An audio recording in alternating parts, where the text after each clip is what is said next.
Aujourd'hui, et parce que c'est mon thème actuel, mes amis, je vais vous parler de la pliométrie au basketball.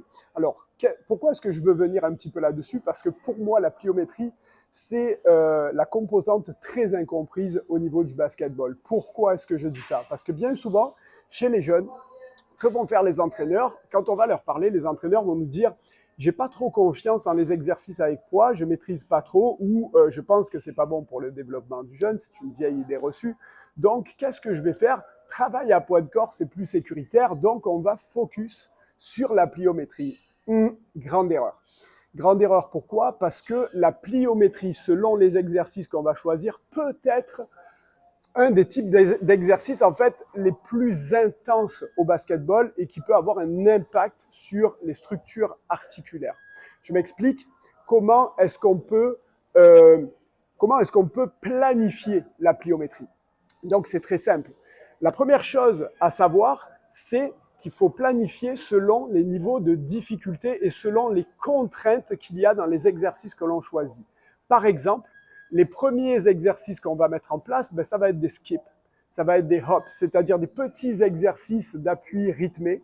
Des hops, c'est des petits sauts à petite amplitude qui vont commencer à mettre une certaine tension sur les structures articulaires des tendons d'Achille, des tendons rotuliens, bref, des tendons des hanches aussi, mais ça permet de mettre peu de contraintes et d'y aller graduellement.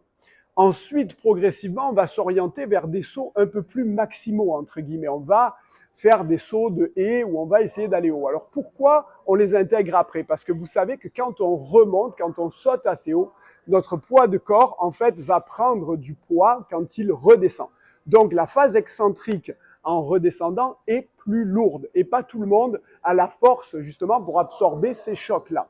Ensuite, on va pouvoir augmenter encore les contraintes, par exemple en mettant des exercices comme des depth jump, c'est-à-dire qu'on va monter sur une boîte pour dropper, descendre et remonter le plus haut possible derrière. C'est une grosse contrainte excentrique qui peut être encore augmentée avec des poids, avec des medicine balls, bref, avec tout un tas de choses. Là, je fais un aperçu, on passe sur beaucoup de choses assez vaguement, mais cette histoire de dire qu'il faut faire attention à notre façon de planifier la pliométrie.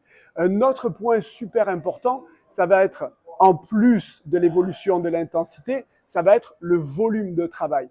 Mike Boyle, aux États-Unis, qui est un grand préparateur physique, par exemple, préconise 25 sauts par entraînement, 100 sauts par semaine. Si vous faites le calcul, c'est vraiment pas beaucoup. Si on choisit un exercice, c'est 5 fois 5 sauts. Donc imaginez si on divise. Comme il dit, ça dépend.